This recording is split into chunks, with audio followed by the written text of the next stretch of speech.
नमस्कार। वक्त बड़ी बहस का है। मैं हूं राजेश कुमार। उत्तराखंड के चमोली में ऋषिगंगा में बाढ़ से बची तबाही के बाद जिंदगी बचाने की जंग जारी है और तपोवन स्थित हाइड्रो पावर प्रोजेक्ट में फिलहाल 35 से ज्यादा मजदूरों के फंसे होने की आशंका है। भारतीय सेना के साथ आईटीबीपी, एनडीआरएफ, एसडीआरएफ और उत्तराखंड पुलिस मजदूरों को निकालने के लिए युद्ध स्तर पर जुटी हुई है। यह सुरंग 2.5 किलोमीटर लंबी है और सिल्ट और मलबे में भरी हुई है। इस वजह से रेस्क्यू में कई तरह की परेशानियों का सामना करना पड़ रहा है। छोटी सुरंग के मलबे में फंसे 12 से ज्यादा लोगों को बाहर निकाला जा चुका है। वहीं अलग अलग इलाकों से करीब 19 शव बरामद हो चुके हैं और 203 लोग अब भी लापता बताए जा रहे हैं। बाढ़ के चलते रैनी पुल बह गया है और जिससे 9 गांव पूरी तरह से कट चुके हैं, संपर्क उनका टूट चुका है। आईटीबीपी जवान इन गांवों में फंसे लोगों को चॉपर की मदद से राहत सामग्री भेज रहे हैं। सीएम त्रिवेंद्र सिंह रावत ने बताया कि रैनी स्थित ऋषिगंगा प्रोजेक्ट पूरी तरह से बह चुका है। वहीं चमोली में ऋषिगंगा में आई बाढ़ की असली वजह क्या थी, यह पता लगाने के लिए डीआरडीओ एसएएसी के वैज्ञानिकों की टीम देहरादून पहुंच चुकी है और प्राथमिक वजह ग्लेशियर टूटना बताया जा रहा है। हालांकि एक्सपर्ट्स बादल फटने या हिमस्खलन को भी कारण मान रहे हैं। फिलहाल जिंदगी बचाने के लिए जद्दोजहद जारी है और कई टीमें सुरंगों में फंसे लोगों को बचाने के लिए ऑपरेशन चला रही हैं। तो अब जो हादसा हुआ उसके बाद जिंदगी बचाने की जो जद्दोजहद है वो की जा रही है और लगातार प्रशासनिक टीमें जो हैं युद्ध स्तर पे इस अभियान में जुटी हुई हैं कि कैसे लोगों को सकुशल बचाया जा सके। तो कल जो मंजर हमारे सामने था उसने एक सबक तो दिया है और यह भी बताया कि हम कितने तैयार हैं चुनौतियों से निपटने के लिए, प्राकृतिक आपदा से निपटने के लिए किस तरह की उसमें तैयारी होनी चाहिए, हम कितने तैयार हैं। और कई दूसरी चीजें भी हैं जिसकी बात करेंगे, जिसको समझने की कोशिश करेंगे। अब से कुछ देर में एक वरिष्ठ पैनल हमारे साथ जुड़ेगा, उनसे चर्चा करेंगे, समझेंगे कि 2013 में भी उत्तराखंड ने आपदा का सामना किया था। कल भी एक आपदा सामने आ गई थी और अब तक उसके जो निशान हैं वो दिखाई दे रहे हैं, जो जख्म हैं वो एक बार फिर उत्तराखंड पे लगे हैं। मलबा हटाने का काम लगातार जारी है। तपोवन की टनल में 30 लोगों के फंसे होने की आशंका अब भी जताई जा रही है। तो तपोवन की टनल में आईटीबीपी के 300 जवान रेस्क्यू में जुटे हैं और एयरफोर्स के MI-17 और LH हेलीकॉप्टर देहरादून से जोशीमठ पहुंचे हैं। एरियल रेस्क्यू और रिलीफ मिशन जारी है। एनडीआरएफ और आईटीबीपी की टीमें रेस्क्यू ऑपरेशन चला रही हैं। तो सुरंग से 35 से ज्यादा मजदूरों को बाहर निकाला गया। दूसरी सुरंग में फंसे मजदूरों तक पहुंचना मुश्किल हो रहा है। ग्लेशियर टूटने से ऋषिगंगा और धौलीगंगा का जल स्तर बढ़ा है और पानी और पत्थरों ने ऋषिगंगा पावर प्रोजेक्ट को तबाह कर दिया। तो एनडीआरएफ ने कहा कि टनल में मलबा और गाद जमा है, लिहाजा कई तरह की परेशानियां हो रही हैं, लेकिन चुनौतियों के बीच लगातार जवान जुटे हैं कि कैसे लोगों को सुरक्षित बचाया जा सके, कैसे उन जिंदगियों को निकाला जाए जो इस वक्त मुसीबत में फंसी हैं। तो पहाड़ों में जिंदगी बचाने की जो जंग है वो जारी है। तबाही का वो मंजर कपा देने वाला है जो कल दिखाई दिया। तो जब तक सांस है तब तक आस है, इस उम्मीद में अब भी लगातार ऑपरेशन चल रहा है। तो कुदरत की मार के आगे जो जिंदगी है वो लाचार है। इसे रोका तो नहीं जा सकता, लेकिन बचा कैसे जा सकता है, उसके लिए क्या इंतजाम होने चाहिए और हम कितने तैयार हैं, यह एक महत्वपूर्ण सवाल है। तो पानी और पत्थरों ने ऋषिगंगा पावर प्रोजेक्ट को तबाह कर दिया है। एनडीआरएफ ने कहा कि टनल में मलबा और गाद जमा है, लिहाजा चुनौतियां कई हैं सामने। तो मलबा और गाद हटाने में काफी मुश्किलें आ रही हैं। तपोवन की टनल में 30 लोगों के फंसे होने की अब भी आशंका जताई जा रही है। अब तक का जो कुल मिला के एक आंकड़ा सामने आया है उसमें यह कहा जा रहा है कि 19 शव बरामद हुए हैं, जबकि 200 लोग अब भी लापता है। तो उन्हें बचाने की, उन्हें तलाशने की जद्दोजहद जारी है। ऑपरेशन अलग अलग चल रहे हैं। हेलीकॉप्टर का भी सहारा लिया जा रहा है राहत पहुंचाने के लिए। तो आईटीबीपी, स्थानीय पुलिस, एसडीआरएफ, एनडीआरएफ, तमाम एजेंसियां, जवान इस अभियान में जुटे हैं। युद्ध स्तर पे रेस्क्यू ऑपरेशन चल रहा है।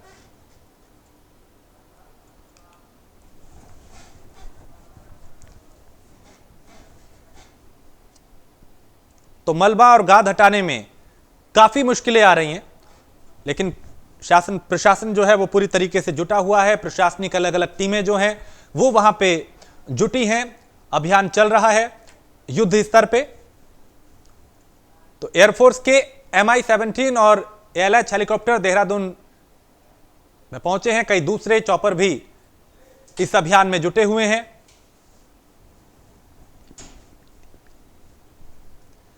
तो सुरंग से 35 से ज्यादा मजदूरों को बाहर निकाला गया है और अब भी कईयों के फंसे होने की आशंका जताई जा रही है। तो उत्तराखंड के चमोली में ऋषिगंगा में बाढ़ से मची तबाही के बाद जिंदगी बचाने की जंग जारी है और 35 से ज्यादा मजदूरों के फिलहाल फंसे होने की आशंका जताई जा रही है।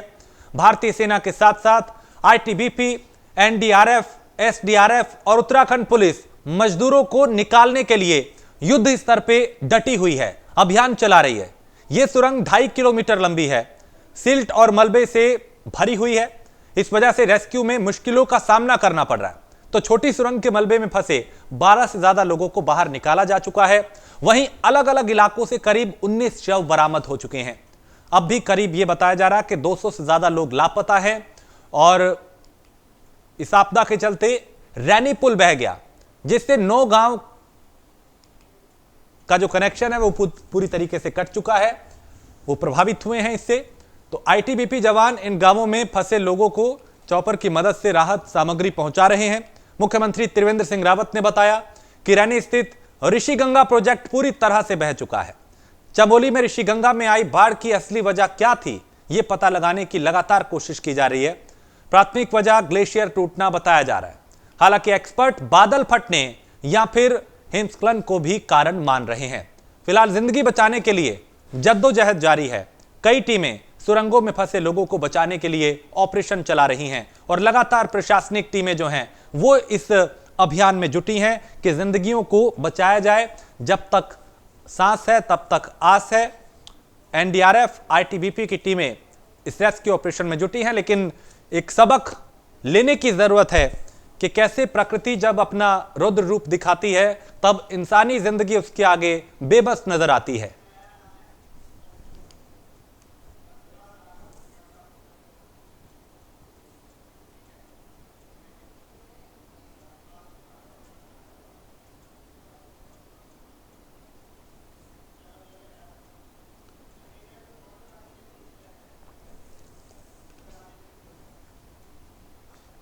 तो कई सवाल हैं, उन सवालों का जवाब तलाशेंगे, समझने की कोशिश करेंगे कि आखिर कहां और कितनी तैयारी करने की जरूरत है। क्योंकि आपदा इसका ना तो कोई वक्त निश्चित है ना ही कोई जगह, और कब प्रकृति अपना रौद्र रूप दिखा दे उसको रोका नहीं जा सकता, लेकिन उससे बचा कैसे जा सकता है और बचाव के लिए हम कितने तैयार हैं। क्योंकि पहाड़ में ऐसे हालात अक्सर देखे जाते हैं, कहीं बादल फट गया, कहीं नदी ने विकराल रूप ले लिया, कहीं ग्लेशियर टूट गया, कहीं प्राकृतिक आपदा है। तरह तरह की चुनौतियां पहाड़ में दिखाई देती हैं, लेकिन हम उससे बचने के लिए, उससे निपटने के लिए कितने तैयार हैं, ये एक ऐसा सवाल है जो अब पूछा जा रहा है, जिसका जवाब जानने के लिए हम भी एक वरिष्ठ पैनल के साथ अब से कुछ देर में जुड़ेंगे और जानेंगे कि कहां चूक हुई, कहां लापरवाही हुई, कितने हम तैयार हैं और क्या होना चाहिए था, कौन से संसाधन और हो सकते हैं जिसके बेहतरी के चलते जिससे जल्द से जल्द रेस्क्यू चलाया जाए। सेना की इसमें क्या भूमिका हो सकती है, SDRF किस तरीके से काम कर रही है। तो हमारे साथ एक वरिष्ठ पैनल इस वक्त जुड़ चुका है, उनसे चर्चा करेंगे, समझेंगे कि जो ये हालात बने हैं उसके लिए जिम्मेदार कहीं ना कहीं क्या इंसान ही है, इससे बचा कैसे जा सकता है, और जो हालात हैं उसको लेकर भी लगातार हम जानकारी लेंगे। हमारे साथ पीयूष पंत हैं, वरिष्ठ पत्रकार हैं, इसके अलावा CM पन्ने हैं, पपने हैं जो वरिष्ठ पत्रकार हैं, और संतपाल राघव है, रिटायर्ड कर्नल हैं। आप तीनों का बहुत स्वागत है। हमारे साथ अब से कुछ देर में मेजर आशीष चतुर्वेदी भी डिफेंस सलाहकार हैं, वो भी जुड़ेंगे। आप सभी का बहुत स्वागत है प्राइम न्यूज में। पीयूष पंत जी, सबसे पहले मैं आपके पास आऊंगा। अब ये हालात चूंकि आपने देखे लगातार, आप कल भी चर्चा में शामिल थे और कई सवाल आपसे उस वक्त भी हुए थे, लेकिन अब मैं आपसे ये जानना चाहता हूं कि ये जो हालात हमारे सामने बने, इसे रोका तो नहीं जा सकता कि प्राकृतिक आपदा है, लेकिन इससे बचा जा सकता है, उसके लिए हम कितने तैयार हैं? देखिए, जिस तरह की आपदा आई है और जो पहले भी 2013 में भी हमने देखा था तो उससे तो मुझे लगता है कि हम बिल्कुल तैयार नहीं है, क्योंकि ये अगर इस तरह की आपदाएं हो रही हैं, घटित हो रही हैं, हालांकि इसमें जो है कि प्रकृति का बहुत बड़ी भूमिका होती है, लेकिन प्रकृति अगर अपने रास्ते से भटकती है तो उसकी जिम्मेदारी भी हमारी है, क्योंकि पर्यावरण को हमने तहस नहस किया है, उसको बचाने का हम बहुत कम प्रयास कर रहे हैं। और जहां तक उत्तराखंड की बात की, तो उत्तराखंड में लगातार बहुत सेंसिटिव जोन है उत्तराखंड, इकोलॉजिकली बहुत सेंसिटिव है। यहाँ के पहाड़, एक सॉफ्ट पहाड़ है यहाँ के, और यहाँ पे जिस तरह का विकास के नाम पे जो तांडव रचा गया है, यहाँ पे जिस तरह के कंक्रीट के जंगल बनाए गए हैं, जिस तरह की सड़कें बनाई जा रही हैं, जिस तरह चार धाम यात्रा के लिए जिस तरह की आप बड़ी बड़ी सड़कें, चौड़ी सड़कें बना रहे हैं, 4 लेन की सड़कें बना रहे हैं, ये सब निश्चित रूप से भविष्य में और बड़े डिजास्टर की ओर इशारा कर रहा है। मैं आपको बता दूं, देखिए सरकार की तरफ से तमाम रिपोर्ट बनी हुई हैं, और एक रिपोर्ट का मैं आपको हवाला देता हूं कि जो उत्तराखंड सरकार ने की रिपोर्ट है, जो 175 पेज की रिपोर्ट है, state disaster management action plan, ये उत्तराखंड सरकार ने प्लान बनाया हुआ है। उनको पता है कि किस तरह, और उसमें तमाम कारण हैं, जैसे अर्थक्वेक है, जिसमें क्लाउड बस्टिंग है, जिसमें आपका क्या नाम ग्लेशियर्स का पिघलना है, ग्लोबल वार्मिंग है, तमाम चीजें दी हुई हैं, और इसके लिए क्या करना चाहिए, लेकिन प्रयास कुछ भी नहीं हो रहे हैं। तो मुझे लगता है कि जो भी हम आज रेस्क्यू ऑपरेशन ही जो है वो हमारे अधिकार में है, क्योंकि हमने उस पर ध्यान थोड़ा दिया है। जब हमने 2005 में ये कानून बनाया था, डिजास्टर मैनेजमेंट एक्ट जो 2005 में बना, और उसके बाद जब 2006 में एनडीआरएफ का गठन हुआ, जिसमें तमाम जितनी, चाहे वो आपकी क्या नाम ये हो, आप सीआरपीएफ हो, चाहे आईटीबीपी हो, चाहे सीआईएसएफ हो, तमाम इस तरह की जितनी भी एजेंसीज हैं, उनके जो लोग जो है इसमें शामिल होते हैं। लगभग 10 बटालियन होती है इनकी, जिसमें हर बटालियन में 1100 लोग होते हैं। तो रेस्क्यू ऑपरेशन हमारा जो है वो फिर भी मुस्तैद रहता है, क्योंकि उसमें सेना भी इन्वॉल्व होती है, सेना की बहुत बड़ी भूमिका है। लेकिन जहां तक सरकारी स्तर पे हम कहें, ब्यूरोक्रेसी के स्तर पे हम लगातार असफल रहे हैं। 2013 में हमने देखा था, हालांकि अभी जो हुआ है, जो कल हुआ और जो 2013 में हो, तो उसमें फर्क ये है कि वहां तब ये था कि एक धार्मिक स्थल पे था, आवाजाही थी, बहुत ज्यादा लोगों की, जितने भी भक्त लोग थे वो आ जा रहे, तीर्थयात्री आ जा रहे थे। तो उस समय काफी कुछ जो है, काफी डिजास्टर हुआ था, काफी जाने गई थी, और उस समय कोऑर्डिनेशन की बहुत ज्यादा कमी हमने तब देखी थी। इस बार थोड़ा ये सीमित है, क्योंकि ये दायरा हमें पता है, वहां पे जो भी प्लांट से हमारे एनटीपीसी का हो या दूसरा प्लांट जो भी हो, वो तो उसमें जो हानि हुई, जो गांव आसपास के थे वो हुई है। लेकिन मुझे लगता है कि जब तक हम मूल सवालों पे अपना ध्यान नहीं देंगे, चाहे हम एक जो वहां के बाशिंदे हों, चाहे हम सरकार के मुलाजिम हो, और चाहे हम चाहे नीति बनाने वाले नीतिकर्ता हों, तो जब हम इस बात पे तवज्जो देंगे कि आखिर कौन से कारण है जिसकी, देखिए ग्लोबल वार्मिंग बहुत तेजी से हो रही है, ये बहुत बड़ा फैक्टर है। इस बार ये एक स्टडी 2019 में छपी है। इस स्टडी में कहा गया है कि 2000 से लेके जो ग्लेशियर के पिघलने की गति है वो दुगनी हो गई है। 1975 से 2000 तक जितनी थी, उससे 2000 के बाद से लगातार दुगने रेट से जो है ग्लेशियर पिघल रहे हैं।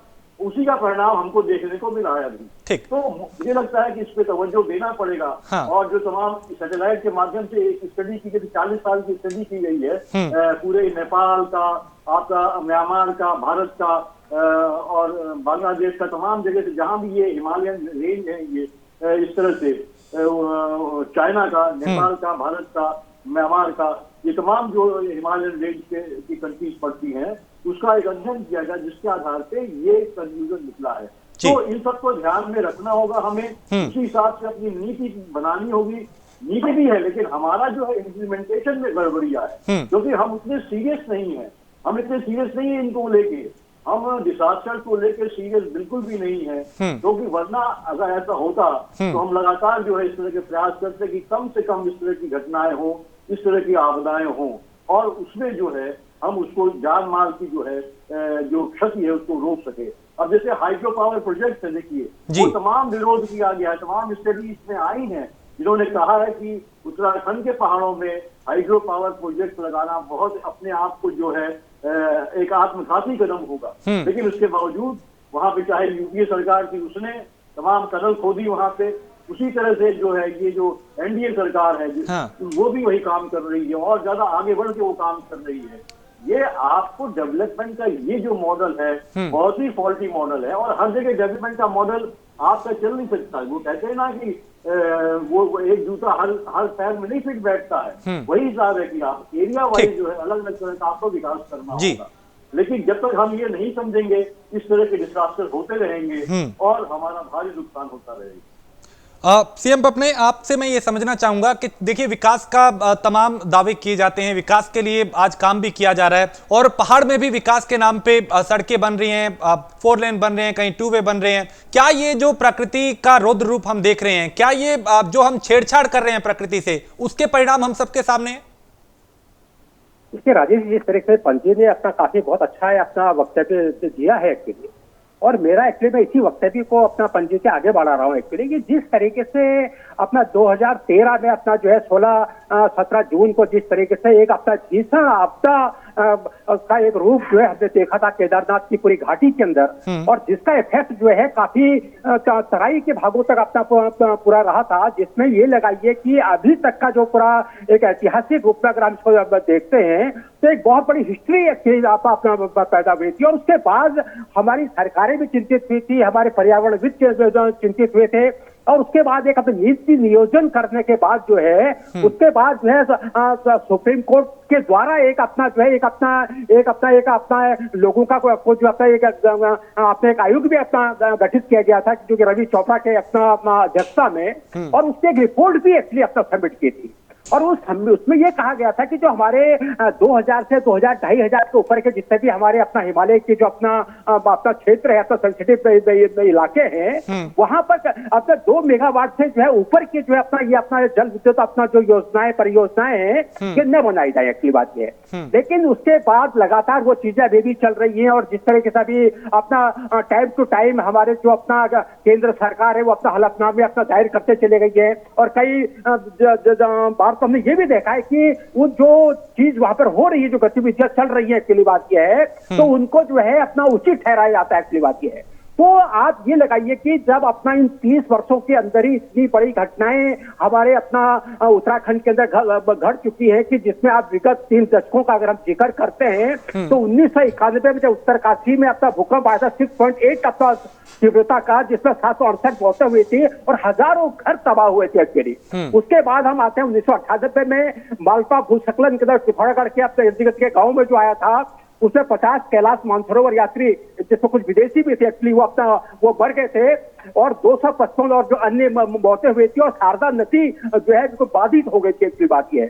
उसके बाद 1999 में चमोली में भूकंप आता है 6.8 डिग्री का, जिसमें आप ये लगाए कि 100 लोग मरे थे और रुद्रप्रयाग में जो है भारी नुकसान हुआ था एक्चुअली, और 2013 का तुम अपना जिक्र कर ही चुका है एक्चुअली। तो इस तरीके से जब अब ये प्राकृतिक आपदाएं आती है, प्राकृतिक आपदाएं किसमें कहकर नहीं आती है, तो एक नीति नियोजन करने के बाद जो सुप्रीम कोर्ट ने जब अपना इस चीज को एग्री किया था कि भाई इस तरीके से वहां पर अपने परियोजनाएं न बनाई जाए, और उस टाइम पे अपना ठीक है जिससे करीब मेरे ख्याल से 49 करीब परियोजनाएं पर चल रही थी, उसमें से करीब 24-25 करीब बैन भी कर दी गई थी। और उसके बाद भी हम लगातार अगर प्रकृति से छेड़छाड़ करते चले आते हैं, और जिस तरीके से आप ये ऑल वेदर रोड के नाम पर जिस तरीके ठीक है विकास होना चाहिए, ऑल वेदर रोडें भी बननी चाहिए, तो वहां पर भी जिस तरीके सुप्रीम कोर्ट ने अभी जो भी 7 मीटर के करीब अपना जो सड़कों का जो है अपना पूरा निर्माण कार्य की जो परमिशन दी गई थी, उसके बाद सुप्रीम कोर्ट ने उससे भी अपना बंदिश लगा के 5.55 समथिंग कुछ अपना एक और अपना निर्देश किया है।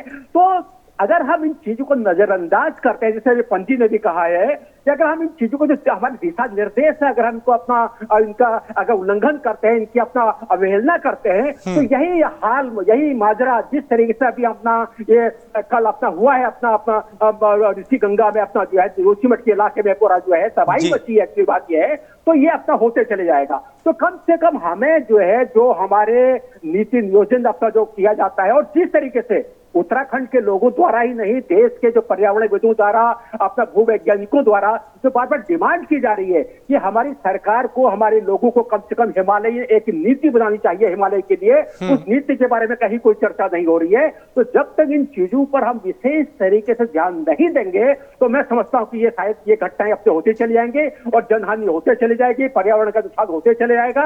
और अगर हम इस तरीके से अपना ये पूरा करते रहते तो मैं समझता हूं कि शायद ये जितने भी आयोग बनाए जाते हैं, जो गठित किए जाते हैं, जो अपने भूवैज्ञानिक, हमारे जो अपना जितने भी हमारे विशेषज्ञ, जितने भी अपना जो रिपोर्टें सबमिट करते अपना अपना पूरा अध्ययन मनन करके जिस तरह के अपना पूरा अपना एक उनका अनुभव है उसको अपना व्यक्त करते हैं, ये सब अपना निरर्थक हो जाएगा, उसका कोई फायदा नहीं होगा। सतपाल राघव जी, ऐसे वक्त में चूंकि देखिए अब भी ऑपरेशन लगातार युद्ध स्तर पे चल रहा है, लोगों को बचाने की जद्दोजहद जारी है, सेना की जिम्मेदारी ऐसे हालात में कितनी बढ़ जाती है और ऐसे ऑपरेशन को अंजाम देने के लिए? जी देखिए, सेना बिल्कुल तैयार है, रेडीनेस स्टेट पे है, हमारी स्टैंडर्ड ऑपरेटिंग प्रोसीजर होते हैं और हम इफेक्टिव इंप्लीमेंटेशन करते हैं। तो मैं आपके चैनल के माध्यम से बता रहा हूं कि सेना बिल्कुल 24/7 इस ऑपरेशन को जल्दी से जल्दी टनल को क्लियर करेगी और इसको बिल्कुल बहुत शॉर्ट टाइम पे इसको क्लैरिटी देगी और इसमें जितना भी मलबा जो साफ कर रहे हैं, जो उन्होंने डेडलाइन दी है, वो उसको करेंगे। और आपने देखा है जितनी भी फ्लाइट वहां पे भेजी गई हैं, संसाधन को पहुंचाया जा रहा है एब्सोल्युटली फ्लॉलेस। और आर्मी, एयरफोर्स जो एक मिलकर काम कर रहे हैं, एनडीआरएफ भी है, आईटीबी भी है, तो क्लोज कोऑर्डिनेशन में with the help of local administration ये बिल्कुल एब्सोल्युटली ऑपरेशन जो है सक्सेसफुल रहेगा। और जितना भी रेस्क्यू ऑपरेशन में जितनी से जल्दी तत्परता आर्मी ने दिखाई है और फोर्सेस ने दिखाई है, वो अपने आप में एक अहम भूमिका है और ये हमारी ड्यूटी है। हमारे संविधान पे हम बाउंड है, aid to civil authority to internal hinterland के लिए ये हमारी प्राइम ड्यूटी है। और इसमें सेना एक बिल्कुल स्ट्रिक्ट तौर पे ऑपरेशन को अंजाम देगी और पूरे देशवासियों को मैं ये विश्वास दिला देता हूं आपके माध्यम से कि सेना इसको बिल्कुल फ्लॉलेस ऑपरेशन करेगी और जान माल की हानि को बचाएगी और सुरक्षित स्थानों पर पहुंचाएगी। मेजर आशीष चतुर्वेदी, आप ये बताएं कि चूंकि अब भी कई लोग टनल में फंसे हुए हैं और हमारे जवानों पे हमें गर्व है, वो लगातार जिंदगियों को बचाने के लिए कोशिश कर रहे हैं और बचा भी रहे हैं, लेकिन अभी जो ऑपरेशन को अंजाम दिया जा रहा है उसमें अमूमन कितना वक्त लग सकता है इन लोगों को बाहर निकालने में? राजेश जी, एग्जैक्टली स्पेसिफाई करना तो थोड़ा मुश्किल होगा इस वक्त ये कहना कि कितना वक्त लगेगा, लेकिन पूरा प्रयास जो है वो जारी है कि जल्द से जल्द जो है जो लोग वहां फंसे हुए हैं उनको रेस्क्यू किया जाए। और सेना की हमेशा ये प्राथमिकता रहती है कि जब इस तरीके की कोई भी आपदा होती है तो जो इमीडिएट रेस्क्यू है पहले उसको अंजाम दें। अगर जरूरत पड़े तो रिलीफ कैंप को सेटअप किया जाए जहां पे जो लोग घायल हैं उन लोगों को रखा जाए, उनकी देखभाल हो, उनके रहने, उनके खाने पीने का जो है पूरा इंतजाम हो। साथ ही एक डेटाबेस बनाया जाता है जो कि इंफॉर्मेशन जो लोग वहां फंसे हैं उनकी पूरी जानकारी जो है प्रशासन को और उनसे जो उनके परिवारजन हैं उन तक पहुंचाई जा सके। तो ये सारी जिम्मेदारी जो होती है अक्सर इस तरीके की जब आपदा कोई भी हो, चाहे भूकंप हो या बाढ़ हो या आग हो, किसी भी तरीके की होती है, तो आमतौर पे सेना जो है इसी तरीके से अपनी तैयारी रखती है। जैसा कि पहले बताया भी गया कि इसमें निर्धारित ड्रिल है सेना की, वो उनको पता होता है कि कहाँ पे जहाँ डिप्लॉयमेंट है उनको क्या करना है, इस रोल में उनको जो है बुलाया जाता है, उसी हिसाब से वो जो है अपने काम को अंजाम देते हैं। और सेना के अलग अलग विभाग होते हैं, जैसे अगर सड़कें टूट गई हैं, इंजीनियर्स हैं, वो टेम्परेरी सड़क बना के दे सकते हैं या परमानेंट कुछ बनाना है, ब्रिज बनाना है, कहीं अगर टूट गया है तो वो बना देते हैं, जिससे कि जो रेस्क्यू ऑपरेशन है या ट्रांसपोर्टेशन है वो जारी रखा जा सके। जैसे कि पिछली बार देखा गया वही मेडिकल स्टाफ होता है जो इमीडिएट जो भी दवाइयाँ या सर्जरी या किसी चीज की देखभाल की जरूरत है वो देखता है। तो इस तरीके की बहुत सी अपने अपने अलग अलग रोल्स होते हैं सेना के अंदर भी लोगों के, जो अलग अलग विभाग जो होते हैं वो अपनी अलग अलग भूमिका निभाते हैं।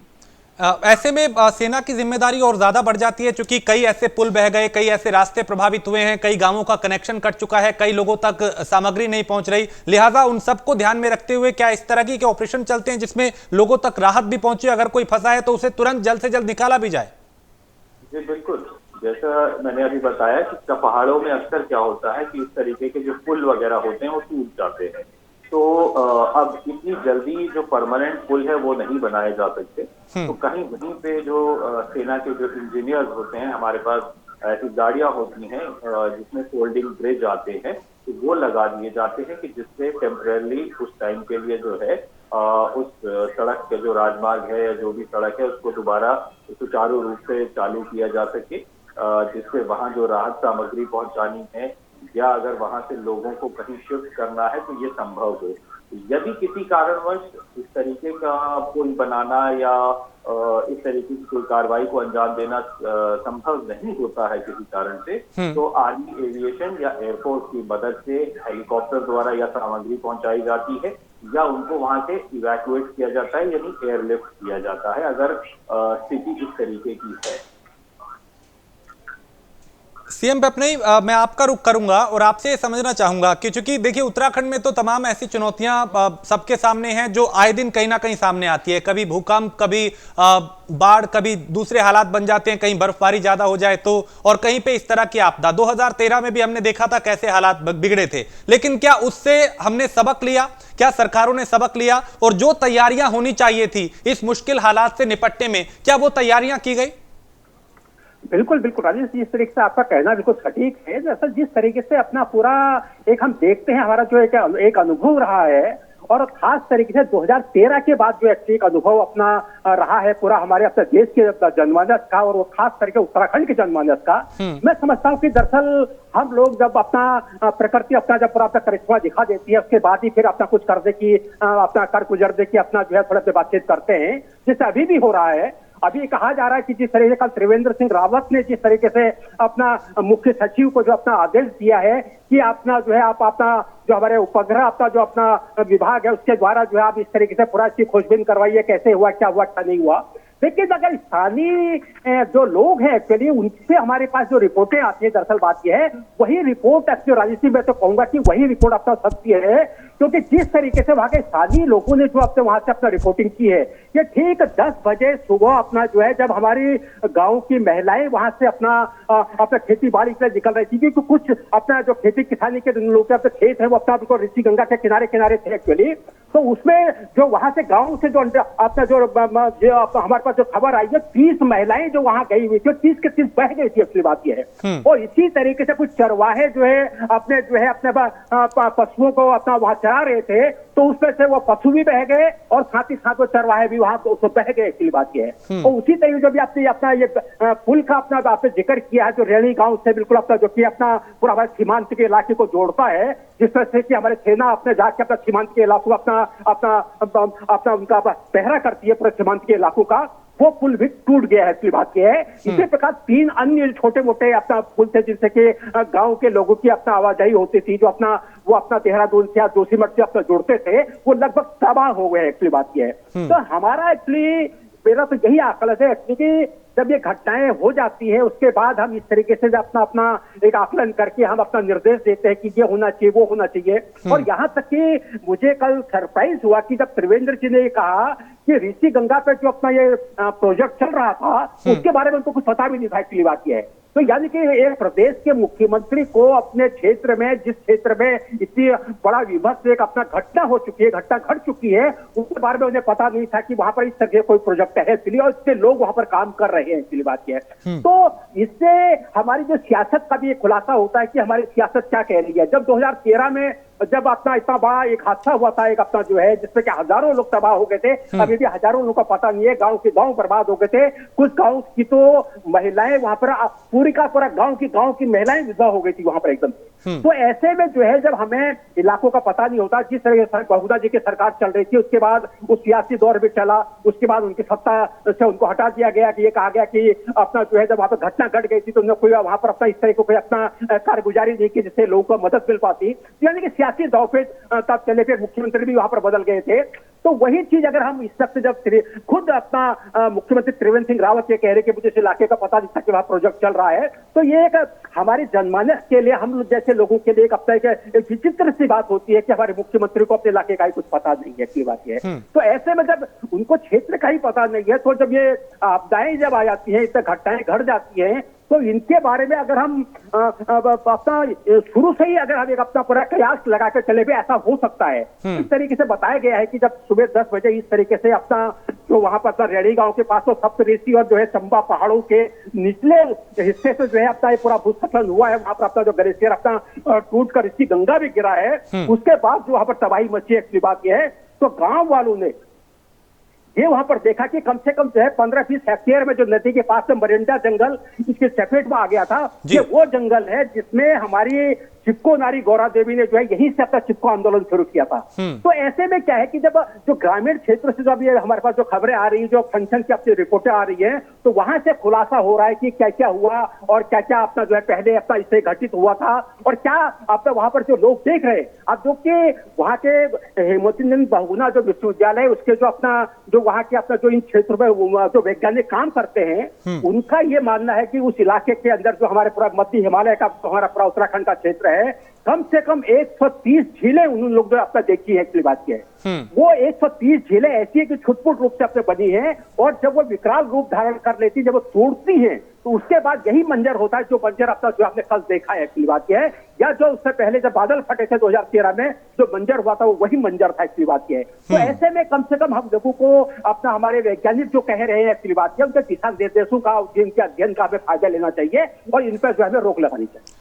बिल्कुल। पीयूष जी, आपसे मैं समझना चाहूंगा कि क्या मौजूदा वक्त में हिमालय क्षेत्रों को लेकर, पहाड़ों को लेकर एक विशेष नीति बनाने की जरूरत है ताकि ऐसे हालात से बचा जा सके, क्योंकि इनको रोक तो नहीं सकते, लेकिन कैसे बचा जा सके, जान को कैसे बचाया जा सके? नहीं, देखिए नीतियां तो बहुत सी, मैंने आपसे पहले भी कहा था कि बहुत सी नीतियां हैं, नीति बनाई गई हैं, रिपोर्ट बहुत सी, अध्ययन बहुत हुए हैं और अभी भी हो रहे हैं लगातार। लेकिन सवाल ये कि सरकार की मंशा की बात है। जो सरकार जो है, अगर जो है वो सिर्फ धर्म और जो है हिंदू मुसलमान की ज्यादा बातें करे, वो जो पाकिस्तान की ज्यादा बात करे, उसको क्या, वो उसका क्या ध्यान रहेगा कि विकास क्या है और पर्यावरण क्या है। देखिए, पर्यावरण को जिसको आपको अगर सही करना है, उसको बचाना है, तो आपको तवज्जो देनी ही होगी। दूसरा, मैं ये भी मानता हूँ जिस तरह से जब हम लोग यंग और हम लोग शुरुआत में जब पत्रकारिता में आए थे, तो लगातार ये पर्यावरण एक ऐसा विषय होता था जिसकी रिपोर्टिंग लगातार होती थी, हर अखबार के लिए ये एक बीट होती थी जो जरूरी होती थी और वो चलती रहती थी। लेकिन अब हम देख रहे हैं पिछले एक दशक से ये हो गया है कि बिल्कुल पर्यावरण पे ना तो तवज्जो दिया जाता है, और पहले तो कम से कम जो है दूरदर्शन में होता भी था, अब तो जितने प्राइवेट चैनल हो गए उनमें बहुत कम कंसर्न होता है कि पर्यावरण के बारे में क्या हो रहा है, क्या नहीं हो रहा है। हम दूसरे मुद्दों पे, गैर जरूरी मुद्दों पे जो है बहसें करवाते हैं टीवी चैनलों पे, और इंसान को इंसान के खिलाफ खड़ा कर देते हैं और धर्म और जात के आधार पर वैमनस्य बोने का काम कर रहे हैं। लेकिन पर्यावरण और प्रकृति को बचाने का न तो हम खबरें उनकी दे रहे हैं, न तो हम उस तरह के अब सेमिनार होते हैं, आप देखिए, न सरकार पे दबाव बनाते हैं कि आप किस तरह से इनको इम्प्लीमेंट करिए, इसको बचाइए, क्योंकि प्रकृति जिस दिन रौद्र रूप ले लेती है, फिर आप देख ही रहे हैं किस तरह का हाल हो रहा है। तो अगर हम इसी तरह से प्रकृति के खिलाफ जाते रहेंगे, कोई प्रयास नहीं करेंगे, उससे दोस्ताना व्यवहार नहीं करेंगे, उसको बचाने का काम नहीं करेंगे, तो हम इस तरह के डिसास्टर, इस तरह की जो है हादसे होते ही रहेंगे आपके साथ। तो मेरा ये कहना है कि नीतियां तो बनी है, लगातार बनी है, बहुत से एनजीओ हैं जो उत्तराखंड में काम कर रहे हैं, उन्होंने बहुत अच्छा काम किया है।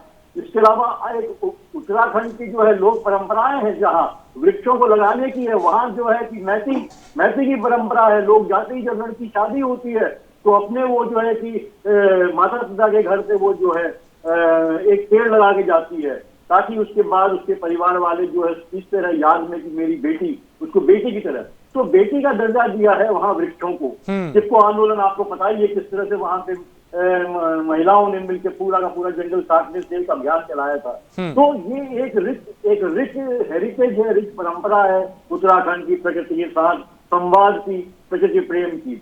लेकिन हो क्या रहा है कि विश्व बैंक और IMF का जो मॉडल है विकास का, उसमें अंधे होकर हमने कॉर्पोरेट इंटरेस्ट में जो काम कर रहे हैं उसके हिसाब से नीतियां बना रहे हैं। अब हम कृषि पे हमला कर रहे हैं, जिस तरह से हम देख रहे हैं मैदानी इलाकों में कृषि को कॉर्पोरेट के हवाले कर रहे हैं, उसी तरह से हमने जो पर्यावरण जो है पहाड़ों का, वो भी कॉर्पोरेट के हवाले कर दिया है। कॉर्पोरेट के इंटरेस्ट कोई सब सरकारें देख रही हैं, जिसका परिणाम है कि पैसा कमाओ, रेवेन्यू कमाओ और मुनाफा कमाओ जो है कॉर्पोरेट का, उसके हिसाब से हम सब देख रहे हैं, नीतियां बना रहे हैं, वही कर रहे हैं, जिसका नुकसान हमको हो रहा है। तो जब तक हम अपना नजरिया नहीं बदलेंगे, हम पर्यावरण जो फ्रेंडली जो है, एनवायरमेंट फ्रेंडली नजरिया नहीं रखेंगे, और खासकर जो है उत्तराखंड के हिमालय, कहीं भी हिमालय हो, उत्तराखंड के हो, कश्मीर के हो, किसी भी इलाके को, पूरा हिमालयन जो बेल्ट है, उसके साथ अगर हम छेड़छाड़ करना बंद नहीं करेंगे तो हमको इस तरह के हादसे होते रहेंगे।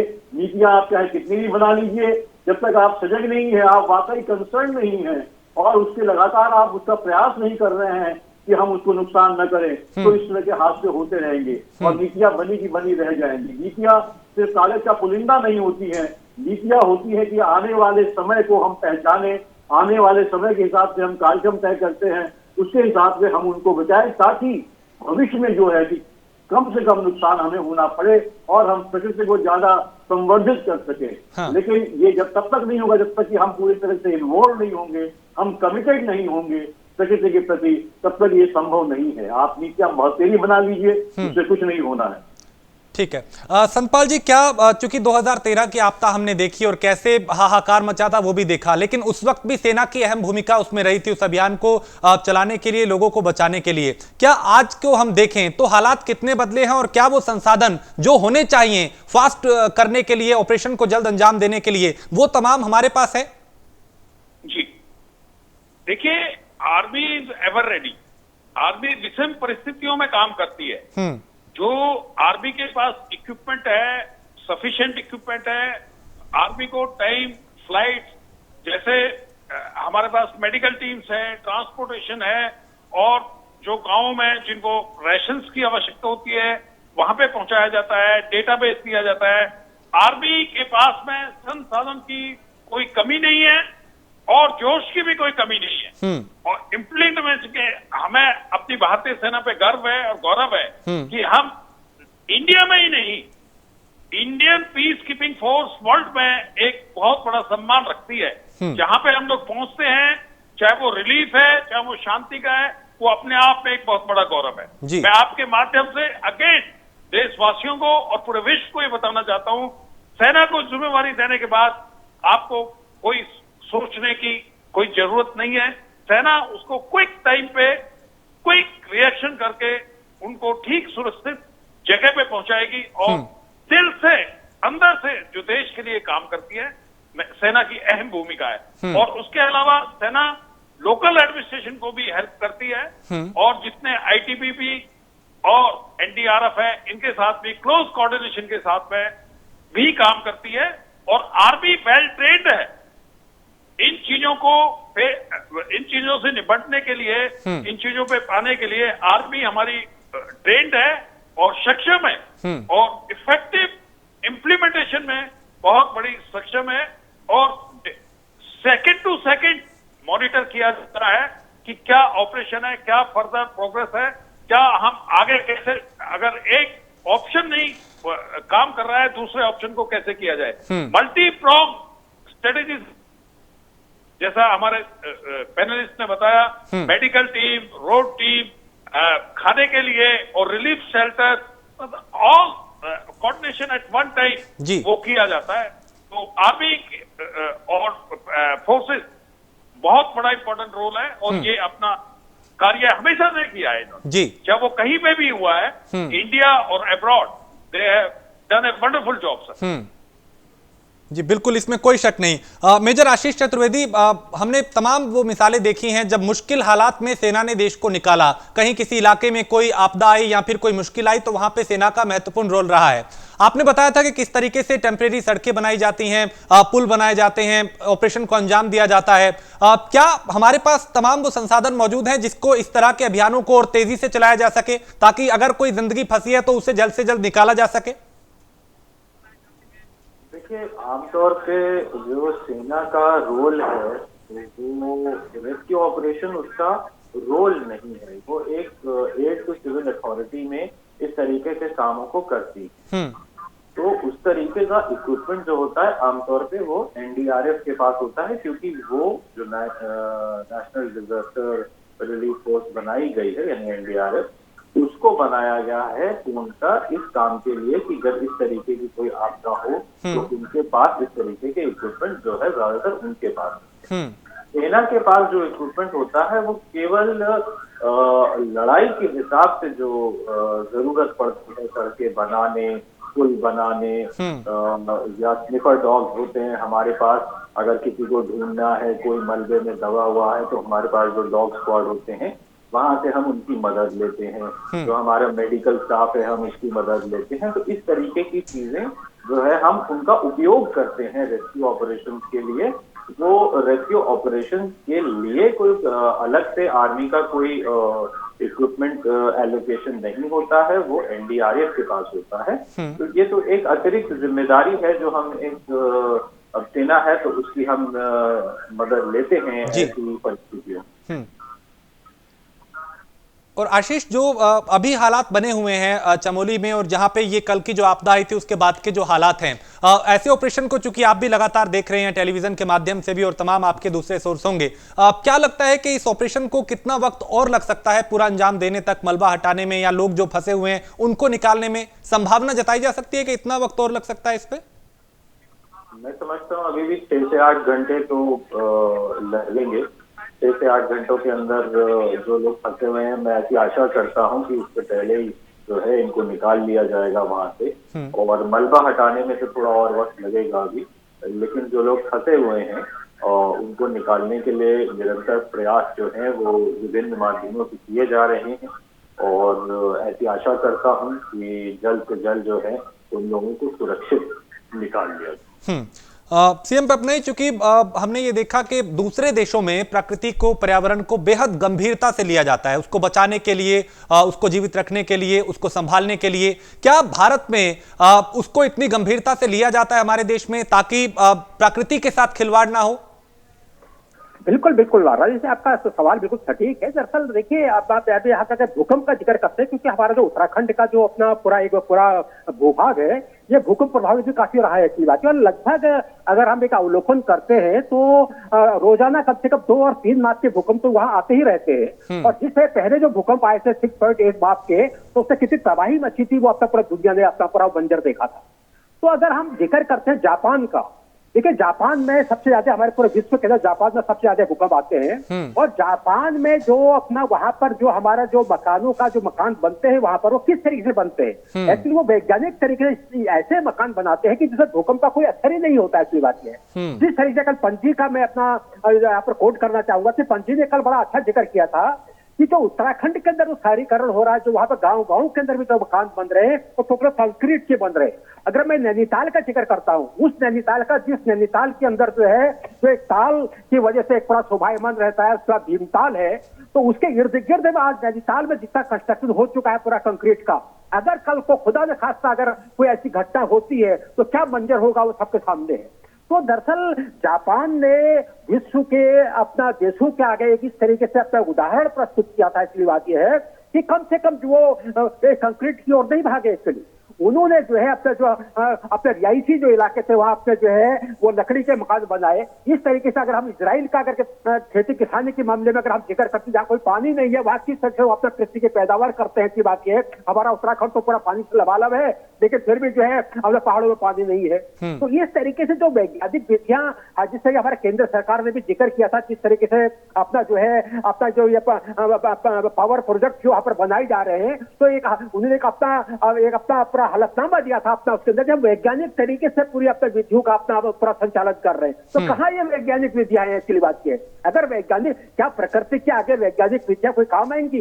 क्या आग और पानी के आगे क्या आप अपना जोर आजमा सकते हैं? नहीं आजमा सकते। इसकी बात यह है, तो हमें जो भी हम अध्ययन वदन करें, जो भी अपने क्रियाकलाप करें, जो भी अपनी नीतियां बनाएं, तो कम से कम हमें वो इस तरीके बना चाहिए कि जो अपनी दीर्घायु है। की बात ये, क्योंकि जो कम से कम कुछ वर्षों, अब देखिए दिल्ली में यमुना के ऊपर से अंग्रेजों ने एक पुल बनाया था, जिस पुल को आज से कम 20 साल पहले तोड़ने की बात हुई थी, लेकिन जब सबका मुआयना किया गया तो ये पाया गया कि अंग्रेजों ने जो पुल बनाया अभी 100 साल और चल सकता है। उसकी इतनी उम्र है कि जो आजकल जो हमारे जो अपना इंजीनियर जो पुल बना रहे हैं, उनकी उतनी उम्र है जितनी उम्र अभी भी उस पुल की है। की बात है, तो एक अपना जिस तरीके से आज के समय में हम चाहे भ्रष्टाचार कहे, चाहे कुछ भी कहे, कि अपना नीति नियोजन कहे, जो भी है, तो उसमें एक्चुअली जो है इसमें थोड़ा सा अंकुश लगा के जो भी हम अपना नीति नियोजन करें। और खास तरीके से मैं तो ये कहना चाहूंगा राजेश जी कि उत्तराखंड के परिप्रेक्ष्य में, उत्तराखंड के हिमालय, अपना मध्य हिमालय क्षेत्र के लिए अपना जो भी अपना नीति नियोजन करें, उस तरीके से नीति नियोजन करें कि जिससे आने वाले समय में इस तरीके, चाहे वो भूकंप हो, चाहे वो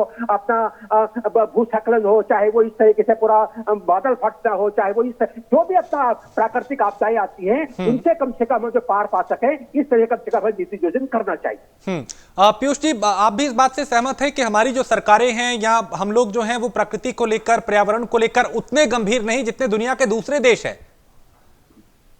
हाँ बिल्कुल, पूरी तरीके से जो पब्लिक जी कह रहे थे अभी, बिल्कुल हम गंभीर थे हम 80 के 90 के दशक तक हम गंभीर थे, लेकिन उसके बाद हमने लगातार जो है अपनी जो पर्यावरण नजरिया है उसको छोड़ दिया, पीछे कहीं छोड़ दिया है। हाँ। और अब तो सरकारें पूरी तरीके से अगंभीर हो चुकी हैं, बिल्कुल नॉन सीरियस हैं, और इसीलिए हम देख रहे हैं कि इस तरह के डिजास्टर हो रहे हैं और भविष्य में होते रहेंगे।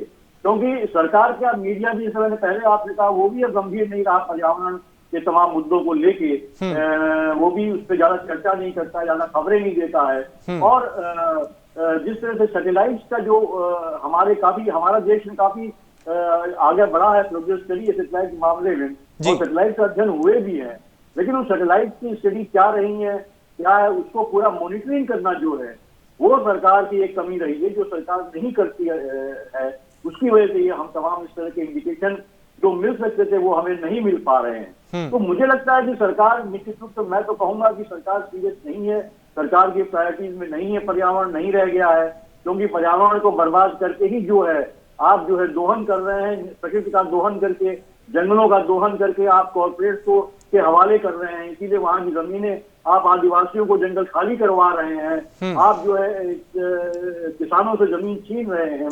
पूरा कॉर्पोरेट ओरिएंटेड, कॉर्पोरेट सेंटर्ड जो डेवलपमेंट है वर्ल्ड बैंक का, वो आप लेके चल रहे हैं, तो यही हादसे होंगे। इसी तरह से प्रकृति के साथ आप खिलवाड़ करते रहेंगे, क्योंकि आप प्रकृति के साथ, मैं कहूँगा, बलात्कार कर रहे हैं। आप प्रकृति के साथ बलात्कार हो रहा है। जो विकास का मॉडल है, जो पूंजीवादी विकास का मॉडल है, जिसमें जो है कि प्रॉफिट जो है मेन मोटिव है, वो उसके चलते जो है आप हर चीज को एक प्रॉफिट पैदा करने की वस्तु मानने लगते हैं। प्रकृति वो नहीं है, प्रकृति आपको देती है, तो आपको भी प्रकृति को बचा के रखना होता है, क्योंकि प्रकृति सिर्फ देती है, लेकिन जब आप प्रकृति की लूट मचाने लगेंगे तो निश्चित रूप से प्रकृति भी अपना बदला लेगी, और वही हम देख रहे हैं। तो पर्यावरण सुरक्षा हमारी अब के समय में, और खासकर उत्तराखंड में जिस तरह के ये डिजास्टर हो रहे हैं, अपने जी ने भी जो बताया, लगातार 2009 से लेके और उसके पहले से भी जो लगातार अर्थक्वेक आ रहे हैं और जिस तरह के डिजास्टर हो रहे हैं, हम ग्लेशियर पिघल रहे हैं। ये फैक्ट से मैंने आपसे कहा कि 2000 से लगातार 1.5 गुना मतलब 1.5 फीट की हाइट के आप मान लीजिए, ये अध्ययन में आया है कि ग्लेशियर पिघल चुके हैं, वो बहुत तेजी से पिघल रहे हैं। तो क्या हश्र होगा आपको ये ग्लोबल वार्मिंग का? तो हमें निश्चित रूप से पर्यावरण को अपनी प्रायोरिटी बनाना ही पड़ेगा। सरकारों को उस पर काम करना होगा, सोचना होगा, और जो नीतियां ठंडे बस्ते में जो डाल दी गई हैं उनको निकाल के और फिर उन पे काम करना पड़ेगा, और उसके लिए एलोकेशन जो है बजट में आपको रखना पड़ेगा। तभी हम जो है कि अपने को बचा पाएंगे, अपने देश को बचा पाएंगे, अपने नागरिकों को बचा पाएंगे। और पूरी इस धरती को बचा पाएंगे। तो क्या ये कहना गलत नहीं होगा पीयूष जी कि अगर विकास का जो मॉडल है उसको हम जब ध्यान में रखेंगे तो पर्यावरण को भी केंद्र में रखना होगा, क्योंकि हमने कई ऐसी तस्वीरें, कई देशों में ऐसी टेक्नोलॉजी देखी जहां पे पेड़ों को काटा नहीं जाता, उन्हें शिफ्ट कर दिया जाता है दूसरी जगह पे अगर वो रास्ते में आ रहे हैं। क्या हम नहीं ऐसा कर सकते? बिल्कुल कर सकते हैं। अभी हमने एक आध उदाहरण देखे कि हमारे देश में भी ऐसा हुआ है कहीं पे, लेकिन हमें इस पे सोचना होगा कि बिना क्षति पहुंचाए हम किस तरह से विकास में और जो एक प्रकृति के बीच में हमें एक सामंजस्य पैदा करना पड़ेगा। एक तरफा काम नहीं करना पड़ेगा। विकास का ऐसा मॉडल हमें नहीं लेना होगा जो at the cost of nature हो। नेचर, प्रकृति की बलि दे के जो विकास होगा वो निसंदेह जो है वो आपके लिए बिल्कुल पूरी तरह से जो है एक तबाही लेके आएगा। ये आप मान के चलिए, ये सरकार को समझ लेना चाहिए। तो क्योंकि विज्ञान ने काफी प्रगति की है, इस तरह की टेक्नोलॉजी डेवलप हुई है। जापान का उदाहरण है, कोरिया का उदाहरण है, चाइना का उदाहरण है। आप देखिए चाइना में जिस तरह से बिना जो विकास वहां भी हुआ है, पूंजीवादी विकास वहां भी हुआ है, लेकिन वो भी कोशिश करते हैं कि थोड़ा जो है टेक्नोलॉजी का इस्तेमाल करके जो है कम से कम नुकसान पहुंचाया जाए, क्योंकि वहाँ अवेयरनेस ज्यादा है, वहां पे सरकार ज्यादा अलर्ट है। हमारे देश में सरकार को जो है राम मंदिर से फुर्सत नहीं है, सरकार को गाय से फुर्सत नहीं है, सरकार को हिंदू मुसलमान से फुर्सत नहीं है, तो फिर वो कहाँ ध्यान देगी कि पर्यावरण की रक्षा के लिए क्या किया जाए। तो मुझे लगता है कि आप टेक्नोलॉजी आपके पास है, विज्ञान आपके साथ है, आप विज्ञान के साथ चलिए, न कि आप पुरानी दत्यानुसी जो है धार्मिक ग्रंथों के आधार पे आप विज्ञान को तोलिए। उस हिसाब से आप पीछे चलते जाएंगे और डिजास्टर पर बढ़ाते चले जाएंगे। तो विज्ञान की मदद लीजिए और जो विकास है उसको उसी हिसाब से जो मानव और प्रकृति के सामंजस्य रख के जो विकास हो, उस विकास को आगे बढ़ाइएगा, तभी जो है आप सबका भला कर पाएंगे, वरना जो है कि किसी का भला नहीं होगा। बिल्कुल, और इस तरह की तस्वीरें और रौद्र रूप जो है प्रकृति वो अक्सर इसी तरीके से दिखाती रहेगी। संतपाल जी, आपने चूंकि टेलीविजन के माध्यम से भी लगातार आप देख रहे हैं जो हालात बने हुए हैं, जो ऑपरेशन चल रहे हैं, कब तक सामान्य हालात हो सकते हैं?